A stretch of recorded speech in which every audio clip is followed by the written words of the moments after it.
Jared here at Universal Studios in Orlando. I wasn't sure if I was going to make it back from my last trip back down to Florida until Halloween Horror Nights, but I couldn't stay away. I had to come down and attempt to ride the new Hagrid coaster, which is open today. And the key word to that being hopefully we get to ride it.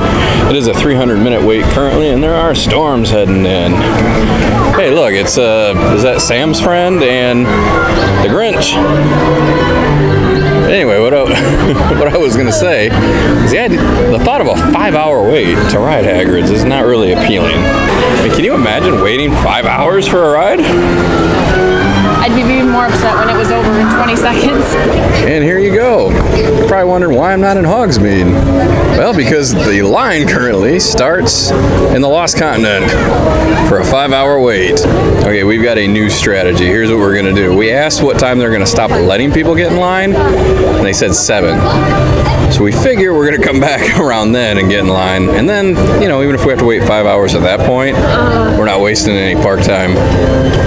We're going to at least go into Hogsmeade and see what's going on in there. Maybe we can take a look at see if there's a gift shop right after the coaster or something, but it is pretty nuts to get on this ride currently. You can see some of it there. That is nuts. I did read something earlier this week that they were potentially going to make this a virtual queue ride a little bit after it opens, much like Jimmy Fallon and Fast and Furious. That'd be nice. It'd be nice if it was virtual queue today, wouldn't it be? Yeah. Look at the crowd. Pretty nuts here today, as I expected it would be. We weren't able to tell if there's a new Hagrid gift shop or not, man. It was packed in there, and I don't even know where it would be. I couldn't even tell where the ride exits out. I only see where it's going in. I think what we're gonna do is go over to Universal and see what the park looks like over there today, because it's packed over here. The other reason I don't want to start waiting 5 hours to get on the Hagrid coaster is because look at this coming in. It's been doing it on and off all day, but that looks pretty nasty. I don't know how that's going to affect all the people standing in line, because it didn't look like there was any shelter back there. It's probably going to dramatically change the wait time here pretty soon. We're walking to Universal. Hogwarts Express was too inefficient today. It is considerably less crowded over here in Diagon Alley compared to Hogsmeade. I mean, obviously, but I still thought it would be pretty busy. From people getting off Hagrid's roller coaster, or just the fact that it was opening, I figured all of the Potter attractions would be pretty busy. But it's not too bad at all. Well, this time we're going in, check out the Hagrid motorbike ride, and we're willing to go ahead and wait 5 hours. I have to admit, I don't have a real good feeling that we're going to get on this ride today. So here's the deal. Hagrid's, it's about 6 o'clock. They aren't letting anybody else in line for the rest of the night. At all. At capacity. So we're not going to bother checking. So we're going to go to plan B, which is to try tomorrow early, and then the next day early, or tomorrow late. I don't know. We'll figure it out. I'm going to get on this ride while I'm down here. Interestingly enough, though, the person holding the sign said that somebody had just walked past them and said that they'd been in line since 8:30 this morning and had just now gotten off the ride. So, I mean, take that for what it's worth. It said it was a 3-hour wait earlier. I don't know how somebody could have been in line for, what is that, 10 hours? It's like almost 10 hours. Bring your own porta potty, I guess. Yeah, maybe the 300-minute wasn't accurate, but that's what he said. But you know what? It could have been breaking down. I think it not broke down, but I think it stopped several times during the day. It did for the rain. Rained and thunderstormed. Yeah. I guess since I'm here and I can't ride Hagrid, I might as well get in the mood for tomorrow by riding Forbidden Journey. That'd be by myself, though. Lindsay definitely can't ride that. She's just getting sick just thinking of me riding it. I have never gotten on the Forbidden Journey this way before. I don't know if this is a new entrance so you don't collide with the lockers. There you have it. Hagrid's magical at-capacity creatures. Well, we're back here the next morning to try and ride Hagrid's. I thought they were going to have virtual line, but I guess that's going to come after the line gets to a certain point. They're going to start offering virtual line. But look at this. Today, the line starts all the way back there when you first walk into Islands of Adventure. Now, I don't know if that means they redid the queue line, like how they were gonna, contain people, because it was pretty hard to move through the Lost Continent. This looks like it might be a little bit better option, or there's just that many more people already at like 8 o'clock in the morning for this ride. Oh, I think we're just gonna go ahead and get in line today. We have nothing else to do but ride this. We're bailing again. Can't do it. That Hagrid coaster is down for several hours, we were told.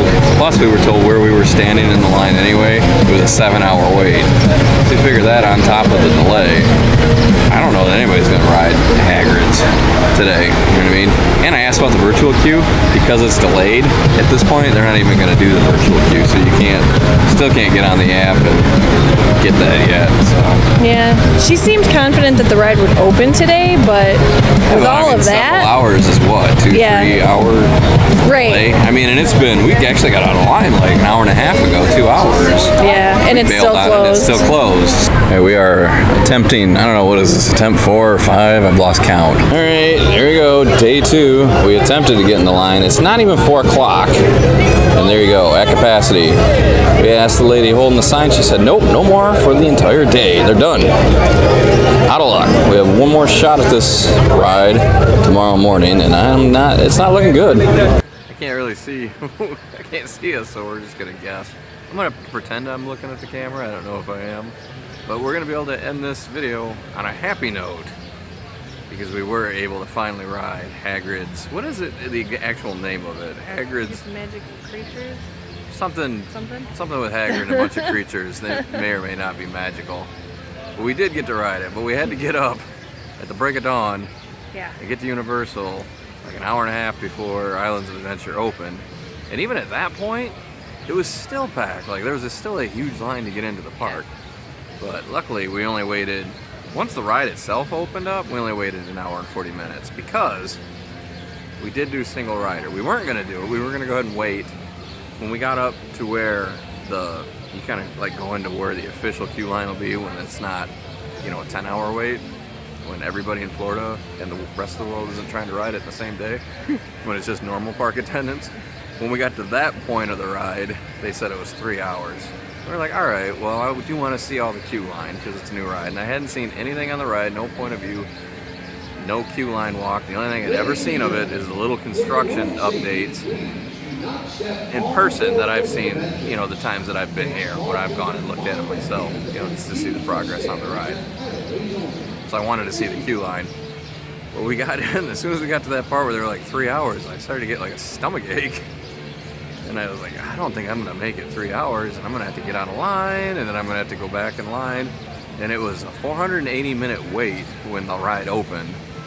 But, luckily we were up pretty far, because we only ended up waiting a total of an hour and 40 minutes because there is a single rider option. Yeah. As soon as I saw that, I was like, I have to bail and do single rider, or I'm not gonna be able to ride this at all today because I'm gonna have to get out of line and go use the bathroom. So this theme park food doesn't do me well. But I loved the ride. It was fantastic. It was a great ride. It was great. I'm not trying to diminish it. But it's not worth waiting 10 hours. I don't think any ride's worth waiting 10 hours. Right. It would have been worth, if I'd have waited the full 3, that would have been fine. Right. And it is like a 4-minute ride. Yeah, it is a long ride. You get a good ride. It's a good ride. I don't know. I don't want to spoil anything, but there's a couple little parts in it that I didn't expect from a theme park ride. I was like, I didn't know that theme park ride technology was up to doing that. Yeah. I still like Steel Vengeance better as a roller coaster, but this is a good ride. It's probably my second favorite ride at Universal behind. I still like Forbidden Journey better, but this was a great ride. Yeah. You can ride Forbidden Journey. You mean for motion sickness? Yes. Yeah, I can. I can ride it all day, every day. You're too lucky. Yeah. Just can't drink butterbeer afterwards or I'll get sick. So. That's why I wanted to. But thanks for watching.